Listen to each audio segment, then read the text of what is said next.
CH21 शौक पे शौक। टीना अपने घर से निकलकर एक पार्टी हॉल में पहुंची, जहां एक इंसान को देखकर टीना उसका पीछा करने लगी। वो इंसान पार्टी हॉल से निकलकर पार्किंग में पहुंचा। टीना भी उसका पीछा करते हुए पार्किंग में पहुंची और एक गाड़ी के पीछे छिपकर उस इंसान पे नजर रखने लगी। थोड़ी देर बाद टीना ने इधर उधर देखा, वहां आसपास कोई नहीं था। ये देखकर टीना ने तुरंत ही उस इंसान पे हमला कर दिया, पर इससे पहले कि टीना का हमला उस इंसान को लग पाता, उसने टीना का हाथ पकड़ लिया और अपने उल्टे हाथ से टीना को एक झापड़ लगा दिया। टीना तुरंत ही जमीन पे गिर पड़ी, लेकिन तुरंत बाद ही टीना ने उठकर फिर उस इंसान पे हमला कर दिया।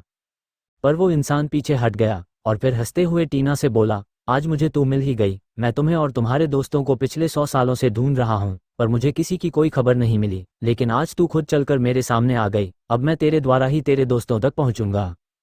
इतना बोलते हुए उस इंसान की आंखें हरे रंग की चमकने लगी और वो धीरे धीरे टीना की तरफ बढ़ने लगा। असल में ये कोई इंसान नहीं बल्कि टीना की तरह ही एक डेविल था। टीना ने जब उसे अपनी तरफ बढ़ते हुए देखा तो वो धीरे धीरे पीछे हटने लगी और मन ही मन खुद से बोली, मैं इससे सामने की लड़ाई में नहीं जीत सकती, मुझे किसी तरह अभी यहाँ से निकलना ही होगा। इतना बोलकर टीना पीछे मुड़ी और हवा को चीरते हुए वहां से भागने लगी। उसके पीछे वो आदमी भी उसे पकड़ने को दौड़ा। टीना उससे बचते हुए पार्किंग से बाहर आ गई। फिर जब वो आदमी पार्किंग से बाहर आया तो उसे टीना आसपास कहीं नहीं दिखी। उसने कुछ देर टीना को यहाँ वहां ढूंढा और फिर गुस्से में अपनी मुट्ठी खींचते हुए बोला, कब तक छुपोगे तुम सब? एक न एक दिन तो मैं तुम सबको ढूंढ ही लूंगा। इतना बोलकर वो इंसान वहां से चला गया। उसके जाते ही टीना वहीं पास के एक दीवार के पीछे से निकली और खुद में बड़बड़ाते हुए बोली, आज फिर ये मेरे हाथों से बच गया। हर बार मैंने छुपकर अलग अलग तरीके से इसे मारने की कोशिश की, पर हर बार ये बच गया। अब कैसे खत्म करूं इसे? अगर मैंने सामने से इससे लड़ने की कोशिश की तो मैं इससे हार जाऊंगी। इसे बस सुमो ही सामने से खत्म कर सकता है, पर वो तो मुझे देखना भी पसंद नहीं करता, तो मैं उसे इसके बारे में कैसे बताऊंगी? और अगर मैंने उसे किसी तरह बता भी दिया तो वो मेरी बातों पे भरोसा नहीं करेगा कि ये उसे ढूंढते हुए इस दुनिया में आया है। टीना यही सब सोचते हुए अपने घर की तरफ निकल गई। वहीं दूसरी तरफ सुमो अभी समुंदर के किनारे बैठा था। उसे फिर से पुरानी बातें याद आ रही थी, पर इस बार उसके चेहरे पे उदासी की जगह गुस्सा था। वो इस बार उस लड़की के बारे में नहीं सोच रहा था जिससे वो प्यार करता था, बल्कि वो इस बार टीना के बारे में सोच रहा था। सुमो को वो दिन याद आ रहा था जब वो अपनी दुनिया में टीना, प्रेम और रितिका के साथ एक अनाथ आश्रम में रहा करता था। ये चारों अनाथ थे और इनकी मुलाकात एक अनाथ आश्रम में हुई थी, जहां ये चारों पक्के दोस्त बन गए थे। लेकिन समय के साथ साथ सब कुछ बदल गया। आज टीना सुमो की दुश्मन बन बैठी थी। टीना के बारे में सोच सोचकर ही सुमो का गुस्सा बढ़ता जा रहा था। वो टीना को देखना तक नहीं चाहता था। सुमो गुस्से में चिल्लाते हुए बोला, अब इस बार नहीं, मैं इस बार टीना को कुछ नहीं करने दूंगा। अगर जरूरत पड़ी तो उसे जान से मार दूंगा, पर इस बार सुरभि को कुछ नहीं होने दूंगा। भले ही सुरभि वो लड़की नहीं है, पर अब मैंने फैसला कर लिया है, मेरे होते हुए कोई सुरभि को छू तक नहीं सकता। कुछ देर ऐसे ही वहां समुंदर किनारे बैठे रहने के बाद सुमो वहां से उठा और वापस घर की तरफ निकल गया। वहीं रितिका और प्रेम अभी सुमो का इंतजार कर रहे थे। अब रात के 10 बजने वाले थे, पर सुमो भी तक घर नहीं आया था। रितिका परेशान होती हुई बोली, ये सुमो अभी तक क्यों नहीं आया? प्रेम रितिका को समझाते हुए बोला, अरे तुम उसकी चिंता क्यों कर रही हो? तुम्हें पता है ना, जब वो उदास होता है या गुस्से में होता है तो ज्यादातर वो अकेले ही रहना पसंद करता है। कुछ देर में वो खुद ही आ जाएगा। प्रेम की बात पे रितिका बोली, मुझे उसकी चिंता नहीं हो रही है, मुझे दूसरे लोगों की चिंता हो रही है। जब वो गुस्से में होता है या उदास रहता है तो किसी को नहीं पता होता कि वो क्या करेगा। वो जब भी गुस्सा होकर या उदास होकर बाहर जाता है तो मुझे इसी बात का डर रहता है, कहीं वो दूसरों को कोई नुकसान न पहुंचा दे। रितिका और प्रेम अभी सुमो के बारे में बात कर ही रहे थे, तभी सुमो भी वापस घर आ गया। घर आते ही सुमो उस कमरे की तरफ बढ़ा जिस कमरे में उसने सुरभि को दिन में सुलाया था। रितिका और प्रेम ने जब सुमो को उस कमरे की तरफ जाते देखा तो वो दोनों समझ गए कि सुमो सुरभि को देखने जा रहा है। रितिका बोली, सुरभि और पिया जा चुकी है। ये सुनकर सुमो रुक गया और फिर बिना कुछ बोले ही अपने कमरे की तरफ चला गया। उसके जाने के बाद प्रेम ने कहा, अब सुमो धीरे धीरे बदल रहा है। उसका गुस्सा तो अभी भी पहले की तरह ही है, पर वो अब किसी की फिक्र करने लगा है, वरना तो कोई मर भी जाए तो वो देखने नहीं जाता था। रितिका प्रेम की बात पे सहमति जताती हुई बोली, हाँ सही कहा तुमने, चलो ये तो अच्छा ही है। हम भी तो यही चाहते हैं कि सुमो फिर से वैसा हो जाए जैसा वो 100 साल पहले था, और मुझे लगता है सिर्फ सुरभि ही सुमो को पहले जैसे बना सकती है और फिर हमें हमारा पुराना दोस्त मिल जाएगा। प्रेम ने भी रितिका की बात पे हाँ में सर हिला दिया और फिर थोड़ी देर बातचीत करने के बाद वो दोनों भी अपने अपने कमरे में चले गए। अगली सुबह प्रेम और रितिका जब बाहर हॉल में आए तो उन दोनों ने देखा सुमो उन दोनों से पहले ही कॉलेज के लिए तैयार हो चुका है। ये देखकर उन दोनों को मानो झटका लगा हो। प्रेम ने रितिका के कान में धीरे से कहा, यार आज सूरज पश्चिम से तो नहीं निकला? सुमो तो हमसे पहले ही तैयार होकर बैठा है।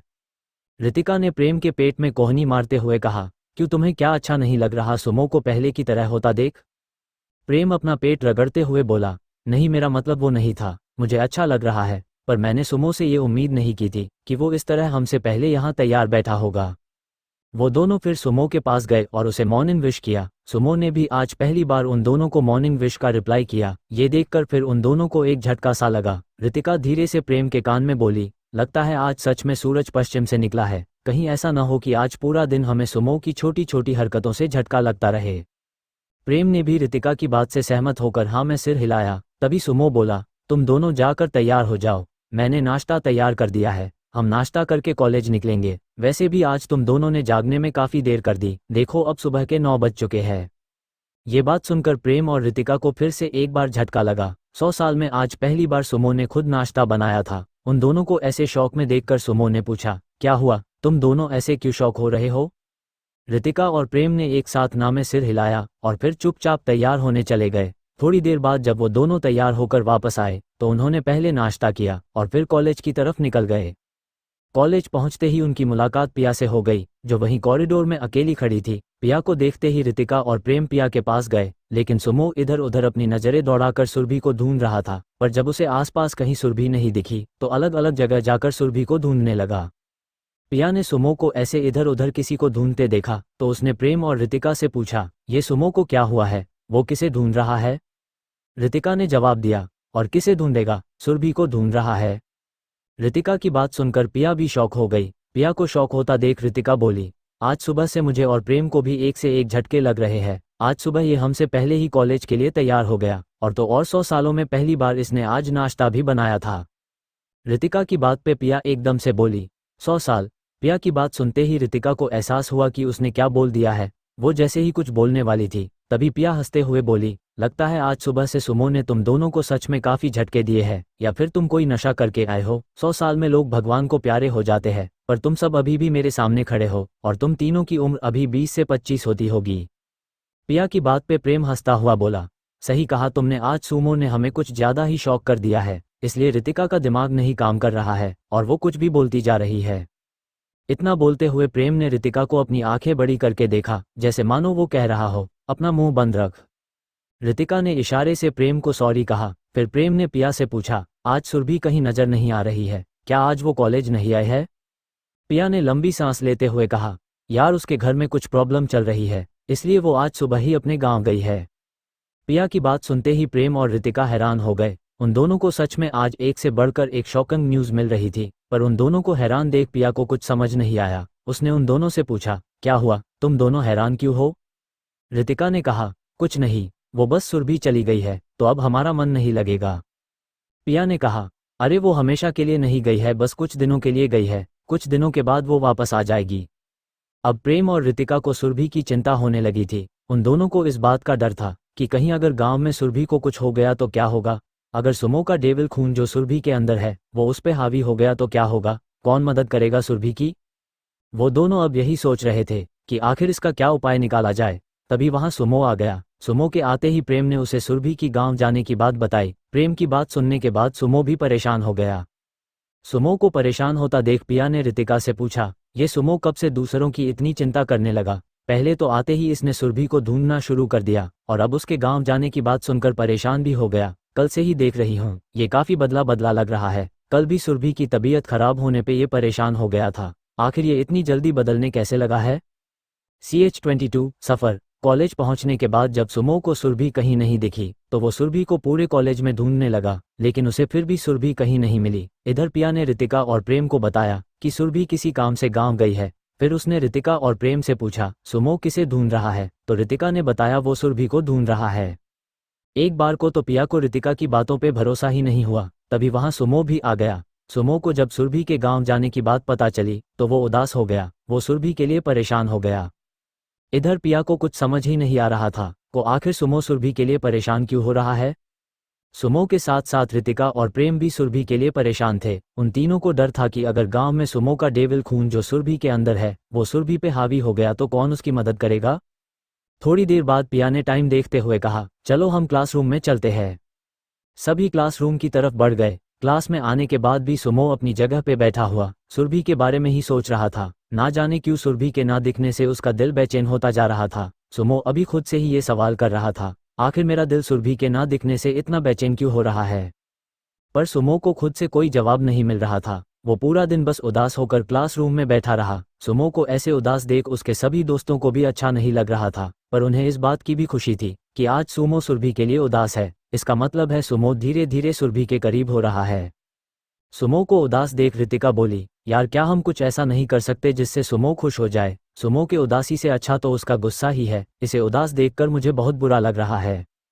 प्रेम ने रितिका की बात सुनी तो उसने अनायास ही बोल दिया, क्यों ना हम सब सुरभि के गांव चले। प्रेम की बात सुनकर पिया और रितिका उसे घूरने लगी, जिससे प्रेम थोड़ा हिचकिचा गया। लेकिन तभी रितिका मुस्कुराती हुई बोली, वैसे आइडिया बुरा नहीं है, क्यों ना हम सुरभि के गांव ही चले और उसे सरप्राइज दे।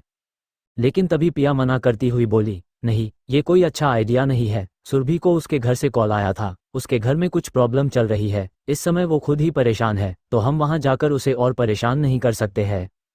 पिया की बात सुनने के बाद रितिका चुप हो गई। लेकिन तभी सुमो की आवाज आई, हम सब आज ही सुरभि के गांव के लिए निकल रहे हैं। सुमो की बात सुनकर सभी शॉक हो गए। तभी सुमो अपनी बात को जारी रखता हुआ बोला, अभी पिया ने कहा है कि सुरभि के घर में कुछ प्रॉब्लम चल रही है, तो हमें वहां जरूर जाना चाहिए। क्या पता हम वहां उसकी कोई मदद कर पाए। सुमो की बात सुनकर पिया कुछ सोचते हुए बोली, हाँ, मैंने तो इस बारे में सोचा ही नहीं। अगर पैसों को लेकर कोई प्रॉब्लम होगी तो हम सब आसानी से उसे सॉल्व कर सकते हैं। चलो, मुझे उसका गांव पता है। हम वहां पहुंचने के बाद सुरभि के घर का रास्ता पूछकर उसके घर तक पहुंच जाएंगे।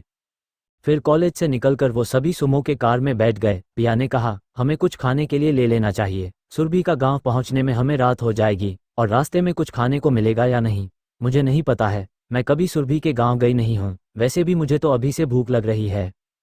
पिया के बोलने पे सुमो ने गाड़ी रेस्टोरेंट की तरफ घुमा दी, जहां उन्होंने पहले खाना खाया और फिर रास्ते के लिए कुछ खाने को लेकर वापस गाड़ी में आ गए। पिया ने मोबाइल में सुरभि के गांव का लोकेशन डाला और फिर सामने कार के स्टीयरिंग के पास रख दिया। सुमो ने मोबाइल में लोकेशन देखा और फिर गाड़ी स्टार्ट कर दिया। उन सब के वहां से जाने के बाद कोई इंसान पूरे काले कपड़े में वहां आया। ये इंसान सुमो और बाकी सब पे ही नजर रख रहा था। सुमो और बाकी सबको जाता देख वो इंसान भी एक सुपर बाइक पे बैठकर उनके पीछे निकल गया। रितिका, प्रेम और पिया गाड़ी के अंदर आपस में बातें कर रहे थे। वहीं सुमो चुपचाप गाड़ी चला रहा था। उसे बस सुरभि के गांव पहुंचने की जल्दी थी। अभी इनकी गाड़ी काफी तेज गति से एक सुनसान जंगल के बीच सड़क पर दौड़ रही थी। सुमो ने मोबाइल में लोकेशन देखा तो अब सुरभि के गांव पहुंचने के लिए उन्हें 20 किलोमीटर का सफर और तय करना था। अब रात हो चुकी थी और अब सुमो ने गाड़ी की स्पीड बढ़ा दी थी। इतनी तेज गति से गाड़ी के चलने के वजह से पिया को डर लग रहा था। वो घबराते हुए बोली, सुमो तुम थोड़ा धीरे गाड़ी चलाओ वरना हमारा एक्सीडेंट हो सकता है। अब सुरभि का गांव ज्यादा दूर भी नहीं है, अगर हम थोड़ी कम स्पीड से भी गए तो आधे एक घंटे में पहुंच जाएंगे। इतना बोलते हुए पिया ने प्रेम और रितिका की तरफ देखा तो वो दोनों शांत लग रहे थे। उनके चेहरे पे बिल्कुल भी घबराहट नहीं थी। ये देखकर पिया को लगा कहीं उसे डरता देख रितिका और प्रेम उसका मजाक ना बनाए, इसलिए वो भी खुद के डर को छुपाते हुए चुपचाप बैठ गई। थोड़ी दूर आगे चलने के बाद अचानक उनकी गाड़ी पे किसी ने पत्थर फेंका। पत्थर सीधा सुमो के पास वाली कांच में लगा था।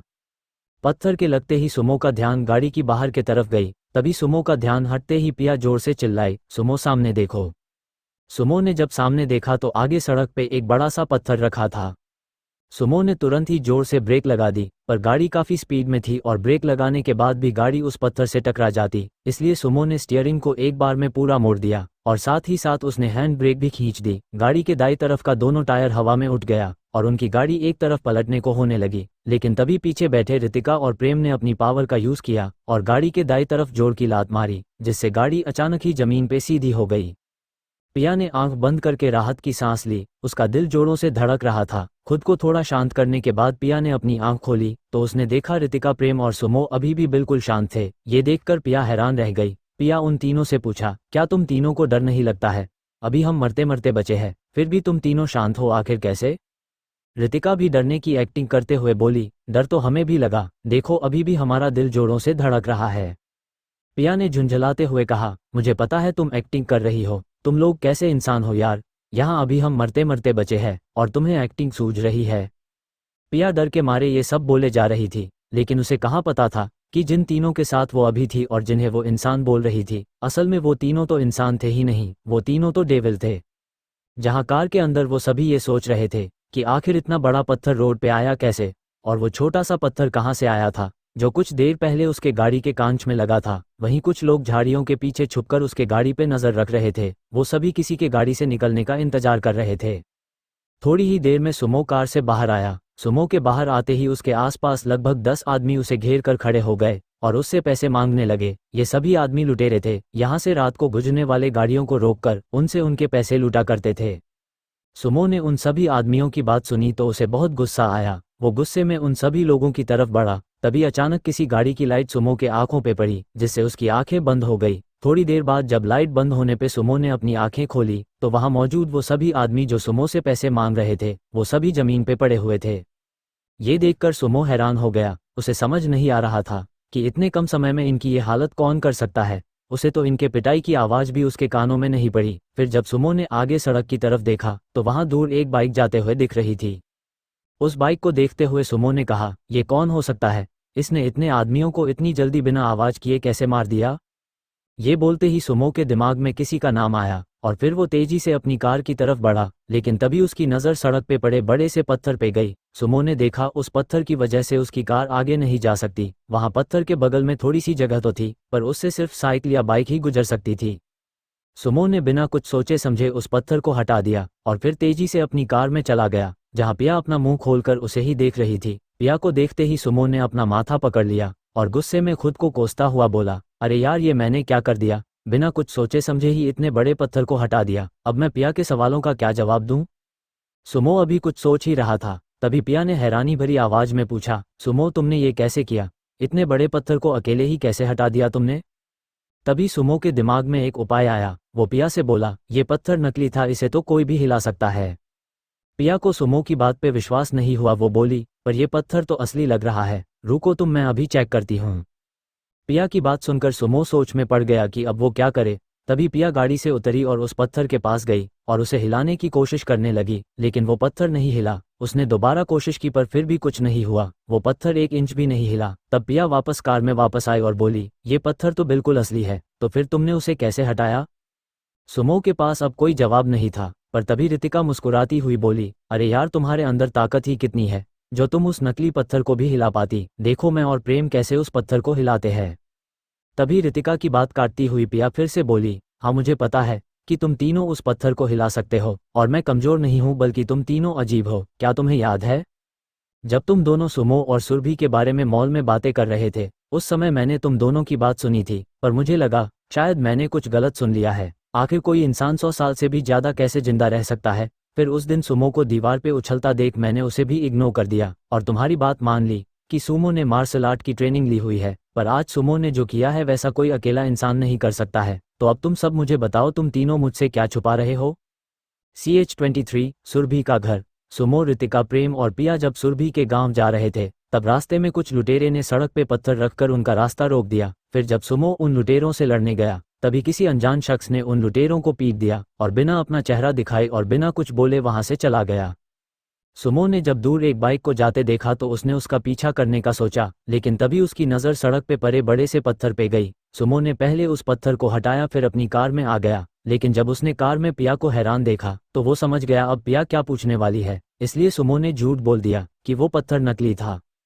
लेकिन पिया को उसकी बातों पे भरोसा नहीं हुआ। उसे पहले से ही सुमो पे शक था और आज उसने अपने आंखों से सुमो को वो पत्थर हटाते देखा था। इसलिए अब बस पिया उनसे सच्चाई जानना चाहती थी। वो अब रितिका और प्रेम की बातों पे भी भरोसा नहीं कर रही थी, पर कोई उसे सच बता भी नहीं रहा था। अंत में पिया ने गुस्से में कहा, अब तुम सब जो भी छुपा रहे हो वो मुझे सब सच बता दो, वरना मुझे यहीं उतार दो। उसके बाद भूल जाना कि मैं तुम्हारी दोस्त थी।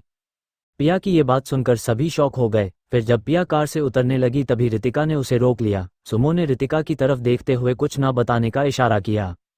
रितिका ने सुमो का इशारा देखा तो वो बोली, पिया हमारी दोस्त है तो हमें इस पे भरोसा करना चाहिए। तभी सुमो ने उदास मन से कहा, हमने पहले भी किसी पे भरोसा किया था, वो तो हमारी सबसे अच्छी दोस्त थी, लेकिन फिर भी उसने हमें धोखा दे दिया, तो हम कैसे? सुमो ने अभी इतना कहा ही था तभी पिया बोली, ऐसी कौन सी बात है? कौन है जिसने तुम्हें धोखा दिया और तुम मुझ पे भरोसा क्यों नहीं कर सकते? सुमो ने कोई जवाब नहीं दिया। फिर रितिका बोली, कोई बात नहीं, यहाँ ऐसा कोई नहीं है जिसके पास पिया हमें धोखा देकर जा सकती है। और तो और पिया एक नॉर्मल इंसान है, तो ये हमारे बारे में जानने के बाद किसी को कुछ नहीं बताएगी। इतना कहकर रितिका पिया से बोला, हम तीनों डेविल है। रितिका की बात सुनकर पिया हैरान हो गई, लेकिन फिर अगले ही पल हंसते हुए बोली, तुम क्या बकवास कर रही हो। लेकिन तभी पिया को सुमो का ख्याल आया तो वो अचानक ही शांत हो गई। पिया डरते हुए बोली, क्या सच में तुम तीनों डेविल हो। पिया की बात सुनते ही रितिका ने उसे घुरकर देखा और उसकी आंखें हरे रंग की चमकने लगी। ये देखकर पिया डर के मारे चिल्ला पड़ी, मम्मी। फिर तुरंत ही कार से उतरकर भागने लगी, लेकिन जैसे ही वो कार से उतरी वहां जमीन पे पड़े आदमियों को देखकर और डर गई। वो तेजी से वहां से दूसरी तरफ भागी, लेकिन तभी रितिका और प्रेम अचानक उसके सामने आ गए। ये देखकर पिया फिर से चिल्ला पड़ी और फिर डरते हुए बोली, तुम दोनों इतनी जल्दी मेरे सामने कैसे आ गए। प्रेम ने मुस्कुराते हुए कहा, क्योंकि हम डेविल है, हमने अभी तो तुम्हें बताया, क्या तुम इतनी जल्दी भूल गई। प्रेम की बात सुनकर पिया बहुत ज्यादा डर गई, उसकी धड़कनें तेज हो गई और वो डरते हुए पीछे हटने लगी। लेकिन तभी रितिका उसे रोकते हुए बोली, पिया तुम हमसे डरो मत, हम भले ही डेविल है लेकिन हम तुम्हारे दोस्त भी है, हम तुम्हें कभी चोट नहीं पहुंचा सकते। पर तब भी पिया नहीं रुकी तो रितिका फिर से बोली, क्या हमने अभी तक तुम्हें कोई नुकसान पहुंचाया। तुम खुद याद करके देखो, उल्टा हमने तो तुम्हारी मदद ही की है। अगर हम तुम्हें कुछ करना ही चाहते तो पहले ही कर चुके होते। एक बार तुम हम पे भरोसा तो करके देखो। हमने तुम पे भरोसा करके तुम्हें अपने जिंदगी की सबसे बड़ी सच्चाई बताई है, जो हमने आज तक किसी को नहीं बताई है। तुम ही सोचो, अगर हम चाहते तो तुम्हें जान से भी मार सकते थे, पर हमने ऐसा नहीं किया। हमने तुम पे भरोसा किया, तो क्या तुम हम पे भरोसा नहीं कर सकती। इस बार रितिका की बात सुनकर पिया रुक गई, लेकिन अभी भी उसकी धड़कनें तेज चल रही थी। पिया को शांत करने के लिए रितिका उसके तरफ बढ़ती हुई बोली, हम तुमसे वादा करते हैं कि हम कभी तुम्हें या तुम्हारी दोस्त को नुकसान नहीं पहुंचाएंगे, हम हमेशा तुम्हें प्रोटेक्ट करेंगे।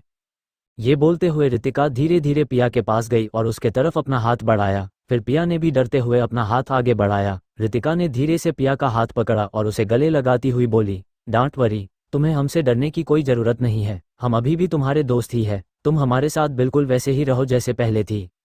ये बोलते हुए रितिका ने पिया के बालों में हाथ फेरते हुए उसे शांत किया। थोड़ी देर बाद जब पिया शांत हुई तो रितिका और प्रेम उसे लेकर वापस कार में आ गए। फिर सुमो ने कार स्टार्ट किया और वो सभी सुरभि के गांव की तरफ चले गए। सुमो अभी भी उसी बाइक वाले इंसान को ढूंढ रहा था, पर वो इंसान अब कहीं नजर नहीं आ रहा था। प्रेम ने पूछा, क्या हुआ सुमो, तुम क्या ढूंढ रहे हो। प्रेम के पूछने पे सुमो ने उन्हें वो सब बताया जो वहां कार से उतरने पे हुआ, कैसे उसके पीटने से पहले ही वो बाइक वाला इंसान उन सभी लोगों को पीट कर चला गया। सुमो की बात सुनकर सभी हैरान हो गए। रितिका ने कहा, कहीं वो इंसान टीना तो नहीं थी।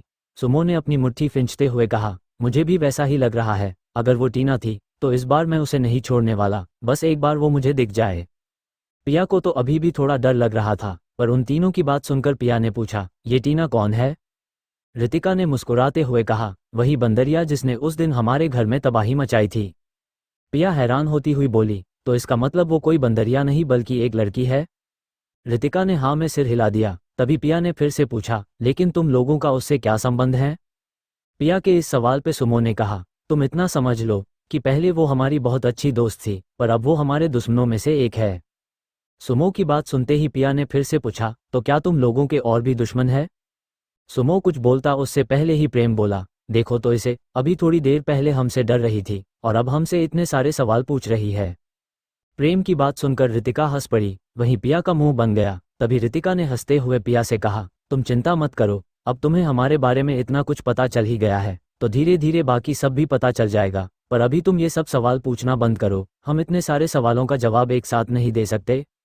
रितिका की बात सुनकर पिया शांत होकर बैठ गई। तभी सुमो ने कहा, पिया तुम्हें हमारे बारे में पता तो चल गया है, पर तुम इस बारे में किसी को मत बताना, अपने किसी खास दोस्त को भी नहीं, वरना तुम्हारे लिए मुझसे बुरा कोई नहीं होगा। टीना की तरह तुम भी मेरी दुश्मन बन जाओगी। सुमो की बात सुनकर पिया डर गई, पर रितिका ने उसके कंधे पे हाथ रखकर उसे चिंता न करने को कहा, तुम चिंता मत करो पिया, हम तुम्हें कुछ नहीं करेंगे, बस तुम हमारे राज को राज रखना। पिया ने धीरे से हाँ में सिर हिला दिया। फिर थोड़ी ही देर में उनकी गाड़ी सुरभि के गांव में पहुंच गई। पिया ने वहां आसपास के लोगों से सुरभि के घर का रास्ता पूछा और फिर वो सभी सुरभि के घर के बाहर पहुंच गए। सबने देखा, सुरभि का घर छोटा सा कच्चा मकान था। सुमो ने वहां पास में एक खाली जगह पे कार पार्क की और सभी कार से उतरकर सुरभि के घर के बाहर दरवाजे पे खड़े हो गए। पिया ने धीरे से दरवाजा खटखटाया, पर किसी ने दरवाजा नहीं खोला। पिया ने टाइम देखा तो अभी 9:20 ही हुए थे। पिया ने कहा, अभी तो ज्यादा रात भी नहीं हुई है, तो ये लोग दरवाजा क्यों नहीं खोल रहे हैं। रितिका बोली, मैंने सुना है गांव में लोग जल्दी ही सो जाते हैं। तभी प्रेम ने कहा, पर अभी तो गांव के लगभग सभी लोग जागे हैं, कहीं हम गलत घर में तो नहीं आ गए। प्रेम की बात सबको ठीक लगी, इसलिए उन सब ने किसी से पूछने का सोचा। प्रेम ने इधर उधर देखा तो कुछ दूरी पे 3 लोग एक जगह बैठकर आपस में बातें कर रहे थे। प्रेम उनके पास गया और उनसे पूछा तो उन्होंने उसी घर को सुरभि का घर बताया जहां वो सभी गए थे।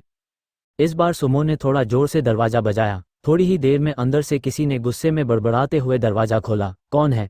इतनी रात को दरवाजा पीट रहा है?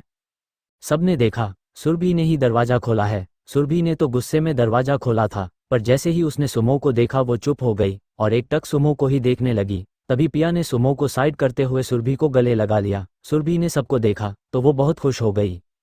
सुरभि ने मुस्कुराते हुए कहा, अरे तुम सब यहाँ क्या कर रहे हो? रितिका ने सुरभि को छेड़ते हुए कहा, क्यों, क्या तुम हमें यहाँ देखकर खुश नहीं हुई? सुरभि ने कहा, अरे ऐसी बात नहीं है, पर मैंने कभी ये नहीं सोचा था कि तुम सब यहाँ आ जाओगे, वो भी बिना बताए। सच में मैं तुम सबको यहाँ देखकर बहुत खुश हूँ। तुम सबने यहाँ आकर मुझे बहुत अच्छा सरप्राइज दिया है। फिर सुरभि ने सबको अंदर बुलाया। अंदर आकर सबने देखा, भले ही सुरभि का घर छोटा सा था, पर वो घर अंदर से बहुत प्यारा और सुंदर था। पिया घर में इधर उधर घूमते हुए बोली, तुम्हारे माँ पापा कहाँ है? सुरभि ने कहा, वो अपने कमरे में आराम कर रहे हैं, तुम लोग यहीं रुको, मैं उन्हें बुलाती हूँ।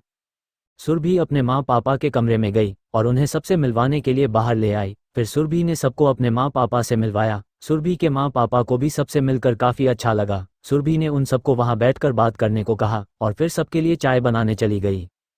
थोड़ी देर बाद सबने चाय पिया, फिर सुरभि के माँ पापा अपने कमरे में चले गए। अब काफ़ी रात हो चुकी थी। सुरभि ने सुमो और प्रेम को एक छोटा सा कमरा दिखाया और फिर रितिका और पिया के साथ अपने कमरे में चली गई। थोड़ी देर में सब सो गए, लेकिन सुमो को नींद ही नहीं आ रही थी। वो अभी भी यही सोच रहा था कि आखिर वो बाइक वाला इंसान कौन था। क्या वो टीना ही थी? और अगर वो टीना थी तो वो यहाँ क्या करने आई थी? सुमो बार बार करवट बदलकर इसी बारे में सोच रहा था। तभी अचानक सुमो को किसी चीज के गिरने की आवाज आई। सुमो तुरंत ही अपनी जगह से उठा और कमरे से बाहर निकला। सुमो ने देखा, बाहर की सभी लाइट बंद थी। सुमो ने मन ही मन कहा, लगता है अंधेरे का फायदा उठाकर कोई चोर घर में घुसा है। इतना बोलकर सुमो इधर उधर लाइट ऑन करने का बटन ढूंढने लगा, लेकिन उसे बटन नहीं मिला। तो सुमो अपना फोन ढूंढने लगा, लेकिन उसे अपना फोन भी अपने पॉकेट में नहीं मिला। तभी अंधेरे में चलते हुए सुमो किसी से टकरा गया। सुमो को लगा ये वही चोर है, इसलिए उसने उसे जोर से पकड़ लिया। CH24 घर में चोर। सुमो, रितिका, प्रेम और पिया सुरभि से मिलने उसके गांव गए, जहां पहले सुरभि ने सबको अपने माँ पापा से मिलवाया और फिर थोड़ी बातचीत करने के बाद सभी सोने चले गए। थोड़ी ही देर में सभी गहरी नींद में चले गए, लेकिन सुमो को नींद नहीं आ रही थी। वो अभी भी उस बाइक वाले इंसान के बारे में सोच रहा था कि आखिर वो इंसान था कौन? क्या वो टीना थी? और अगर वो टीना थी तो वो यहाँ क्या करने आई थी? सुमो अभी इस बारे में सोच ही रहा था, तभी किसी चीज के गिरने की आवाज उसके कानों में पड़ी। सुमो तुरंत ही कमरे से बाहर निकला तो देखा बाहर बहुत अंधेरा है। सुमो लाइट ऑन करने के लिए स्विच ढूंढने लगा, लेकिन उसे स्विच नहीं मिला। तो सुमो ने अपना मोबाइल निकालने के लिए अपने पॉकेट में हाथ डाला तो उसे याद आया कि वो अपना फ़ोन अपने कमरे में भूल आया है।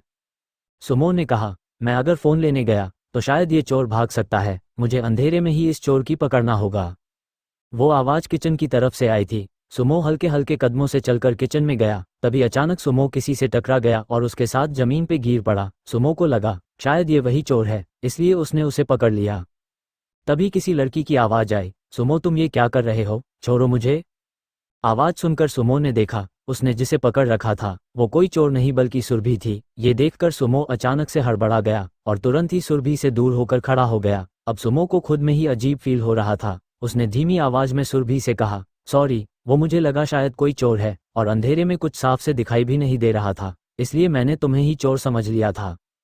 सुरभि ने कोई जवाब नहीं दिया। वो पहले ही सुमो के गुस्से से डरती थी और आज उसे अपने इतने पास देखकर उसकी धड़कनें तेज हो गई थी। पर खुद को थोड़ा शांत करने के बाद सुरभि ने धीरे से कहा, कोई बात नहीं, यहाँ कोई चोर नहीं आया है, मैं बस पानी लेने आई थी।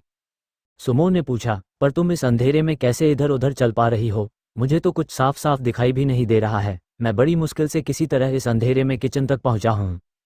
सुरभि ने हल्की मुस्कान के साथ कहा, ये मेरा घर है, मैं बचपन से यहाँ रही हूँ, तो मुझे पता है कि क्या चीज़ कहाँ है और मैं बड़ी आसानी से यहाँ वहाँ अंधेरे में भी चल पाती हूँ। पर मैं यहाँ अंधेरे में नहीं पहुँची, मैं मोबाइल के टॉर्च की मदद से यहाँ आई थी, लेकिन पानी पीते समय मैंने अपना मोबाइल पॉकेट में रख लिया था। फिर वापस जाते समय मैं अपना मोबाइल निकाल ही रही थी कि तब तक तुम आ गए।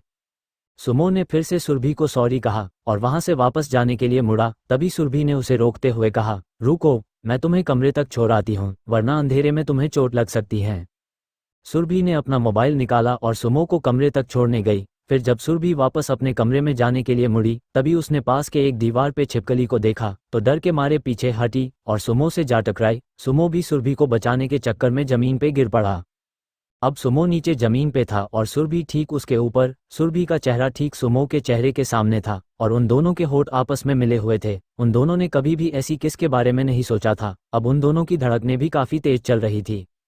सुमो ने तुरंत ही सुरभि को खुद से दूर किया। सुरभि को लगा अब शायद सुमो उस पे गुस्सा करेगा, इसलिए वो सुमो के सीने से चिपक गई तो उसे महसूस हुआ कि सुमो का दिल जोरों से धड़क रहा था। सुमो के दिल की धड़कन को सुनकर सुरभि ने मन ही मन कहा, तो इस मॉन्स्टर का हाल भी बिल्कुल मेरी तरह ही है। चलो अब शायद ये मुझे कुछ नहीं बोलेगा। लेकिन तभी सुरभि के दिमाग में दूसरा ख्याल आया, लेकिन इस मॉन्स्टर का कोई भरोसा नहीं है, कब इसे गुस्सा आ जाए कोई भी नहीं बता सकता। अब मैं क्या करूं, मैं इससे ऐसे ही तो चिपकी नहीं रह सकती।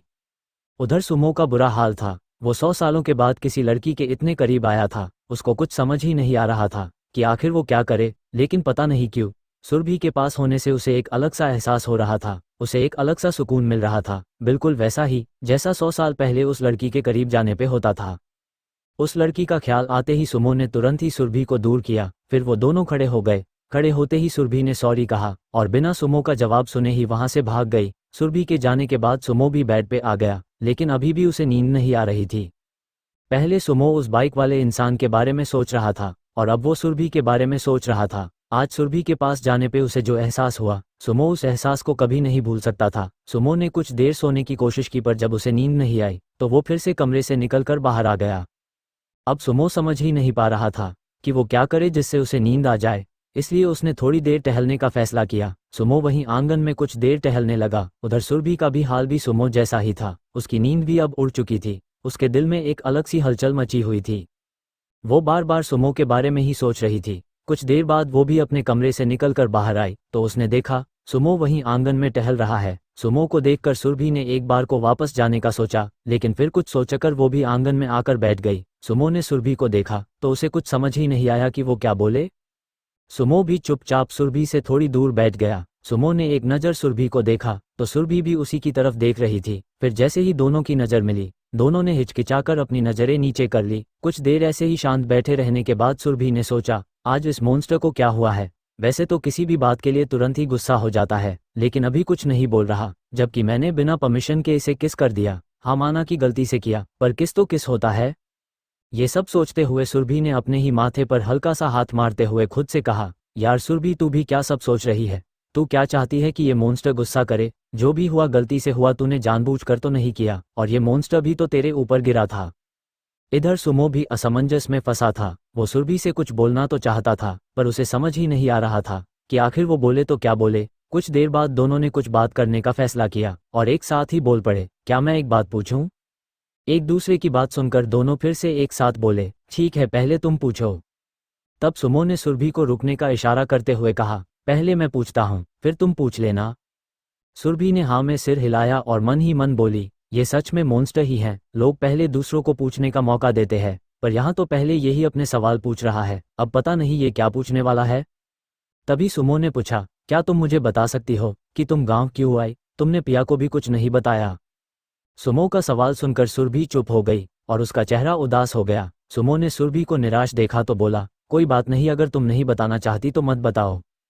तभी सुरभि ने कहा, मेरे पिताजी ने गांव के जमींदार से कुछ पैसे लिए थे और कहा था कि धीरे धीरे सारा पैसा वापस कर देंगे, लेकिन बीच में उनकी तबीयत थोड़ी खराब हो गई, जिस वजह से वो कुछ दिन पैसे नहीं दे पाए। तो जमींदार ने सारे पैसे इकट्ठे मांग लिए और धमकी दी कि अगर हमने पैसे नहीं दिए तो वो हमारे साथ बहुत बुरा करेंगे। अब पिताजी ने कल पंचायत बुलाने का फैसला किया है, उसके बाद देखते हैं आगे क्या फैसला निकल कर आता है।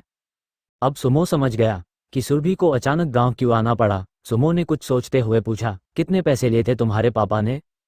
सुरभि ने जवाब दिया, 5 लाख। 1 साल पहले मेरी माँ की तबीयत खराब हो गई थी, जिस वजह से हमें इतने सारे पैसों की जरूरत पड़ गई। सुमो के सवाल का जवाब देने के बाद सुरभि ने पूछा, वैसे तुम ये सब छोड़ो और ये बताओ तुम यहाँ क्यों आए। मेरा मतलब है, तुम तो कभी भी किसी से मिलने नहीं जाते, तो फिर यहाँ क्यों आ गए। सुरभि का सवाल सुनकर सुमो हिचकिचा गया। उसे समझ ही नहीं आया कि वो क्या जवाब दे। फिर थोड़ा सोचने के बाद सुमो बोला, वो रितिका, प्रेम और पिया को तुमसे मिलना था, इसलिए मैं भी आ गया, वरना अगर मैं यहाँ नहीं आता तो मैं वहाँ अकेला बोर हो जाता। सुमो का जवाब सुनकर सुरभि का चेहरा उतर गया। वो मन ही मन बोली, खरूस कहीं का, बोल नहीं सकता था, ये अपने मन से आया है। इतना सोचते ही सुरभि ने फिर से अपने ही माथे पे हाथ मारते हुए खुद से कहा, लेकिन मैं क्यों इतना सोच रही हूँ, मुझे क्या मतलब, लगता है मेरा दिमाग खराब हो गया है, इसलिए फालतू बातें मेरे दिमाग में आ रही है। तभी सुमो ने पूछा, क्या हुआ, तुम खुद से क्या बातें कर रही हो? सुरभि ने लड़खड़ाई जुबान में कहा, कुछ नहीं। फिर उसने टाइम देखते हुए पूछा, वैसे तुम्हें क्या नींद नहीं आ रही है? अब रात के 1 बज चुके हैं। सुमो ने टाइम देखते हुए कहा, हाँ 1 तो बज चुके हैं, पर पता नहीं क्यों मुझे नींद ही नहीं आ रही। सुरभि ने खुद से कहा, हाँ नींद कहाँ से आएगी, ये तो मॉन्स्टर है ना, नींद भी इसके गुस्से से डर के दूर भाग गई होगी। तभी सुमो बोला, ये तुम बार बार खुद से क्या बातें कर रही हो, और क्या तुम्हें नींद नहीं आ रही है? सुरभि ने फिर से लड़खड़ाई जुबान में कहा, कुछ भी तो नहीं, वो मुझे भी नींद नहीं आ रही है, इसलिए मैं सोच रही थी क्या किया जाए ताकि हमें नींद आ जाए और हम सो सके। अब वो दोनों ही इस बारे में सोचने लगे, लेकिन उन दोनों को कुछ समझ ही नहीं आ रहा था। वो दोनों थोड़ी देर वहीं बैठे रहे और आपस में थोड़ी बहुत बातें करते रहे। सुरभि को अब सुमो से डर नहीं लग रहा था, उसे सुमो कुछ बदला बदला लग रहा था। कहाँ पहले वो किसी के सवाल का जवाब नहीं देता था और ना किसी से सीधे सीधे बात करता था, पर आज वो बहुत ही अच्छे से सुरभि से बात कर रहा था। सुरभि ने मन ही मन सोचा, मेरे आने के बाद वहाँ ऐसा क्या हो गया जो ये मॉन्स्टर इतना बदला हुआ लग रहा है, लेकिन जो भी हो मेरे लिए तो अभी भी ये मॉन्स्टर से कम नहीं है। मैं इतनी आसानी से नहीं मान सकती कि ये मॉन्स्टर इतनी जल्दी बदल गया। क्या पता अभी प्यार से बात कर रहा है और बाद में फिर से गुस्सा करेगा। कुछ देर वहां बैठे रहने के बाद सुरभि ने कहा, ठीक है, अब हमें अपने कमरे में जाना चाहिए, कुछ देर में हमें खुद ब खुद नींद आ जाएगी। सुमो ने सुरभि की बात पे हाँ में सिर हिलाते हुए सहमति जताई। फिर जैसे ही सुरभि खड़ी होकर अपने कमरे की तरफ बढ़ी, तभी उसे चक्कर आ गया और वो वहीं बेहोश हो गई। CH-25 half devil. सुमो और सुरभि के बीच हुए अचानक किस के कारण उन दोनों को नींद नहीं आ रही थी, तो वो दोनों ही अपने कमरे से निकलकर आंगन में आ गए, जहां पहले सुमो ने सुरभि से गांव आने का कारण पूछा। फिर सुमो के सवाल का जवाब देने के बाद सुरभि ने सुमो से यहां आने का कारण पूछा। सुमो को समझ ही नहीं आया कि वो क्या जवाब दे, इसलिए उसने कहा कि वो रितिका, प्रेम और पिया की वजह से आया है। पर सुरभि को सुमो का ये जवाब सुनकर अच्छा नहीं लगा, ना जाने क्यों उसका दिल बैठ गया था। फिर थोड़ी देर बातचीत करने के बाद सुरभि सोने जाने का बोलकर वहां से उठी और अपने कमरे की तरफ बढ़ी। तभी अचानक उसे चक्कर आ गया और वो वहीं बेहोश हो गई। सुमो ने सुरभि को बेहोश होते देखा तो तुरंत ही दौड़कर सुरभि के पास गया और उसे अपने बाहों में थाम लिया। सुरभि को यूं अचानक बेहोश होता देख सुमो कुछ समझ ही नहीं पाया। तभी सुमो को महसूस हुआ कि सुरभि का शरीर गर्म होता जा रहा है और उसका पूरा शरीर फिर से लाल होता जा रहा है। अब सुमो समझ गया कि उसका डेविल खून फिर से सुरभि पे हावी हो रहा है। सुमो ने तुरंत ही सुरभि को पास में लगे एक खाट पे लिटाया और अपनी पावर का यूज करके सुरभि के अंदर के डेविल खून को कंट्रोल करने की कोशिश करने लगा। लेकिन अब वो डेविल खून सुमो की पावर से भी कंट्रोल में नहीं आ रहा था। काफी देर कोशिश करने के बाद भी जब सुमो से कुछ नहीं हुआ तो सुमो बुरी तरह घबरा गया। वो तुरंत ही सुरभि के पास आया और उसे अपने बाहों में लेकर होश में लाने की कोशिश करने लगा, लेकिन सुरभि होश में नहीं आई, बल्कि उसका शरीर और भी ज्यादा गर्म होता जा रहा था। सुमो को अब इस बात का डर था कि कहीं सुरभि को कुछ हो न जाए। सुमो तुरंत ही दौड़कर अपने कमरे में गया और प्रेम को जगाकर बाहर ले आया। उन दोनों ने बाहर आते ही देखा सुरभि अब हवा में उड़ रही है और उसके शरीर के चारों तरफ लाल और सफेद रंग की धुएं जैसी रोशनी घूम रही है। उस रोशनी से पूरा घर चमक रहा था। सुमो और प्रेम समझ ही नहीं पा रहे थे कि आखिर ये सुरभि के साथ क्या हो रहा है। उन्होंने तो पहले कभी ऐसा कुछ नहीं देखा था। सुमो ने घबराते हुए कहा, ये सुरभि को क्या हो रहा है? प्रेम ने भी हैरानी से जवाब दिया, पता नहीं, मैंने भी ऐसा कुछ होते हुए पहले कभी नहीं देखा। वो दोनों अभी इस बारे में सोच ही रहे थे, तभी अचानक वो रोशनी धीरे धीरे सुरभि के अंदर चली गई और सुरभि वापस खाट पे गिर पड़ी। सुमो और प्रेम तुरंत ही दौड़ते हुए सुरभि के पास गए। फिर जब सुमो ने सुरभि को चेक किया तो सुरभि का शरीर अब गर्म नहीं था, उसका शरीर अब पहले की तरह नॉर्मल हो गया था। अब सुमो ने राहत की सांस ली और फिर जब उसने सुरभि की ध्यान से देखा तो सुरभि कुछ बदली हुई लग रही थी। वो पहले से भी ज्यादा सुंदर और प्यारी लग रही थी। जहां सुमो सुरभि को ठीक देखकर खुश था, वहीं प्रेम अपने ख्यालों में खोया हुआ कुछ सोच रहा था। सुमो ने प्रेम को खोया देखा तो उसने पूछा, क्या हुआ, तुम किस सोच में डूबे हो? प्रेम ने अपने ख्यालों से बाहर आते हुए कहा, मुझे कुछ ठीक नहीं लग रहा है। सुमो ने आंखें छोटी करते हुए कहा, मतलब तुम कहना क्या चाहते हो, साफ साफ कहो। प्रेम बोला, पहले तुम्हारा डेविल खून सुरभि पे हावी हो गया, फिर सुरभि हवा में उड़ने लगी और फिर उसके चारों तरफ घूम रही वो रोशनी अचानक से सुरभि के अंदर चली गई और सुरभि पहले की तरह नॉर्मल हो गई। ये सब कोई छोटी बात नहीं है, भले ही इस बारे में मुझे कुछ पता नहीं है, लेकिन ये सब मुझे कुछ ठीक नहीं लग रहा है। प्रेम की बात पे सुमो भी सोच में पड़ गया और फिर प्रेम से बोला, हाँ, बात तो तुम्हारी सही है, लेकिन अभी तो सुरभि ठीक है, इसे तो कुछ नहीं हुआ है, ये बस अभी बेहोश है। प्रेम ने हाँ में सिर हिलाते हुए कहा, हाँ पर हमें जल्द से जल्द इस बारे में पता करना होगा। सुमो ने पूछा, पर हम कैसे पता करेंगे? इस बारे में किससे पूछेंगे? इस बारे में किसे जानकारी होगी? ये बात प्रेम को भी नहीं पता था। आज से पहले कभी भी कोई इंसान न उसकी दुनिया में गया और ना कोई डेविल इस दुनिया में आया और ना ही उन्होंने कभी किसी इंसान के साथ ऐसा होते हुए देखा या सुना था। प्रेम ने कुछ सोचते हुए कहा, मुझे इस बारे में कोई जानकारी तो नहीं है, लेकिन हमारी दुनिया में जो एक गुलाब का फूल है जो शायद सुरभि को पूरी तरह ठीक कर सकता है। तुमने तो उस गुलाब के बारे में सुना ही होगा, वो डेविल की बड़ी से बड़ी समस्या को ठीक कर देता है। प्रेम की बात सुनते ही सुमो शॉक हो गया। सुमो ने हैरान होते हुए कहा, लेकिन वो फूल हमें यहाँ कहाँ मिलेगा? उसके लिए तो उस दुनिया में वापस जाना होगा। प्रेम ने हाँ में सिर हिलाया और कहा, हाँ, हमें वहाँ जाना होगा। वो दोनों अभी इस बारे में बात कर ही रहे थे, तभी सुरभि होश में आने लगी। फिर जैसे ही सुरभि ने अपनी आंखें खोली तो उसकी एक आंख एक बार को लाल रंग की चमकी। ये देखकर प्रेम और सुमो शॉक हो गए।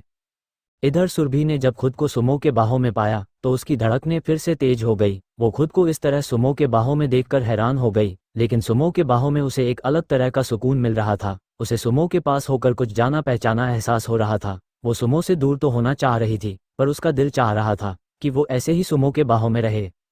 सुरभि को कुछ समझ ही नहीं आ रहा था कि आखिर ये उसे क्या हो रहा है। उसका दिल सुमो से दूर क्यों नहीं होना चाह रहा है। सुरभि ने मन ही मन कहा, ये मुझे क्या हो रहा है। ये बोलते हुए सुरभि ने सुमो के चेहरे को गौर से देखा तो उसे सुमो अभी काफी अच्छा लग रहा था। सुरभि ने मन ही मन सोचा, ये मॉन्स्टर भले ही गुस्सा करता हो, पर इसके पास आकर एक अलग सा सुकून मिल रहा है। मुझे आज से पहले कभी भी ये मॉन्स्टर इतना प्यारा नहीं लगा। सुरभि अभी ये सब सोच ही रही थी, तभी सुमो ने पूछा, क्या तुम ठीक हो? इतना बोलकर सुमो ने सुरभि को खुद से अलग किया। सुरभि ने हिचकिचाते हुए कहा, हाँ मैं ठीक हूँ, पर मुझे हुआ क्या था? सुमो ने कहा, तुम अपने कमरे में सोने जा रही थी, लेकिन अचानक चक्कर खाकर बेहोश हो गई, इसलिए मैंने तुम्हें यहाँ लेटा दिया और तुम्हें होश में लाने की कोशिश करने लगा। सुरभि को ये बात काफी अजीब लगी। वो समझ ही नहीं पा रही थी कि वो बार बार बेहोश क्यों हो जाती है। सुरभि ने कहा, ये मैं बार बार बेहोश क्यों हो जाती हूँ, और बेहोश होने के बाद भी मुझे ऐसा नहीं लगता कि मुझे कुछ हुआ है। तुम लोगों ने तो पिछली बार मेरे बेहोश होने पे डॉक्टर को बुलाया था ना, क्या कहा था उन्होंने? सुरभि का सवाल सुनकर सुमो सोच में पड़ गया कि उसने तो कभी डॉक्टर को बुलाया ही नहीं, तो सुरभि किस बारे में बोल रही है। पर प्रेम जानता था सुरभि कब की बात बोल रही है। प्रेम ने मुस्कुराते हुए कहा, कुछ नहीं, उन्होंने कहा बस थोड़ी वीकनेस है, इसलिए तुम बार बार बेहोश हो जाती हो। प्रेम की बात सुनने के बाद सुरभि ने फिर से पूछा, पर मुझे वीकनेस फील कहाँ होती है, मैं बस बेहोश हो जाती हूँ और होश में आने के बाद मुझे पता ही नहीं चलता कि आखिर मुझे हुआ क्या था। तभी सुमो ने बात संभलने के लिए बात को बदल दिया, तुम ये सब छोड़ो और जाओ, जाकर सो जाओ, देखो अब रात के 2 बजने वाले हैं। सुरभि ने टाइम देखा तो सच में अब 2 बजने वाले थे। सुरभि तुरंत ही उठी, फिर सुमो और प्रेम को गुड नाइट बोलकर अपने कमरे में चली गई। उसके जाने के बाद प्रेम बोला, सुमो क्या तुमने सुरभि की आंखें देखी? जब वो होश में आए तो कैसे उसकी एक आंख लाल रंग की चमकी थी? सुमो ने कहा, हाँ, पर सुरभि की एक आंख लाल रंग की क्यों चमक रही थी? हम डेविल की तो दोनों आंखें लाल चमकती है, लेकिन सुरभि तो एक इंसान है, तो फिर उसकी आंखें क्यों चमक रही थी? प्रेम ने कहा, वो सिर्फ तुम्हारी ही आंखें लाल चमकती है क्योंकि तुम्हारे अंदर डेविल और एंजल दोनों का खून और पावर है, लेकिन हमारी आंखें हरे रंग की चमकती है। और रही बात सुरभि की, तो मैंने एक बार हाफ डेविल के बारे में सुना था, जिसकी एक आंख ही हरे रंग की होती है और बाद में वो पूरी तरह डेविल ने बदल जाते हैं, फिर उनकी दोनों आंखें हरे रंग की हो जाती है। लेकिन ऐसा तभी होता है जब कोई जन्म से डेविल नहीं होता, बाद में उसे डेविल बनाया जाता है। सुमो को प्रेम की बात सुनकर एक झटका सा लगा, उसने भी इस बारे में सुन रखा था। सुमो ने पूछा, तो क्या अब सुरभि भी हाफ डेविल है? प्रेम ने सोचते हुए कहा, हो सकता है, पर मैंने ये कभी नहीं सुना कि इंसान भी हाफ डेविल बन जाते हैं। मैंने सिर्फ ये सुना है कि हमारे दुनिया के लोग ही ऐसे बन पाते हैं जिनके पास कोई शक्तियां नहीं होती, या फिर किसी और दूसरे जाति के लोगों को जब डेविल बनाया जाता है तब ऐसा होता है, लेकिन इंसानों के साथ भी ऐसा होता है, ये मुझे आज पता चला। सुमो ने कहा, अगर सुरभि हाफ डेविल बन चुकी है तो उसका पूरा डेविल बनना भी तय ही है, लेकिन मुझे एक बात समझ नहीं आ रहा कि अगर सुरभि हाफ डेविल बन गई है तो उसकी आंखें लाल क्यों चमक रही थी? उसकी आंखें तो हरे रंग की होनी चाहिए थी। सुमो की ये बात सुनकर प्रेम कुछ देर सोचने के बाद बोला, मुझे लगता है तुम्हारे अंदर जो एंजल और डेविल दोनों का ब्लड है, उसी वजह से सुरभि भी तुम्हारी तरह बन गई है। उसके अंदर अब इंसान, डेविल और एंजल तीनों का खून है, इसलिए उसकी आंखें लाल रंग की थी। ये बात सुमो को भी सही लगी। फिर थोड़ी देर बातचीत करने के बाद वो दोनों सोने चले गए। अगली सुबह जब सब जगे तो सब कुछ ठीक था।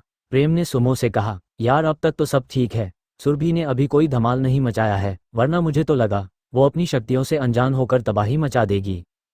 सुमो ने भी प्रेम की बात से सहमति जताते हुए कहा, हाँ, पर अब हमें हर समय सुरभि पे नज़र रखनी होगी, कहीं वो खुद को ही चोट न पहुंचा ले। उधर रितिका ने जब सुमो और प्रेम को ऐसे कानाफूसी करते देखा तो वो उन दोनों के पास आकर बोली, क्या हुआ, तुम दोनों ऐसे आपस में क्या बात कर रहे हो? रितिका के पूछने पे प्रेम ने उसे सारी बात बता दी। पूरी बात सुनने के बाद रितिका हैरान हो गई। उधर सुरभि भी अभी पिया को रात की बात ही बता रही थी। सुरभि की ये बात सुनते हुए कि कैसे रात में सुमो सुरभि को चोर समझ बैठा था और कैसे उन दोनों के बीच किस हो गया। पहले तो पिया को हंसी आई, लेकिन जैसे ही सुरभि ने बेहोश होने वाली बात बताई तो पिया को काफी अजीब लगा। उसने सोचा, क्या मुझे सुरभि को ये बताना चाहिए कि सुमो, रितिका और प्रेम इंसान नहीं है, बल्कि वो तीनों डेविल है। कहीं सुमो के वजह से ही तो सुरभि बार बार बेहोश नहीं होती। क्या करूं, मैं सुरभि को बताऊं या नहीं?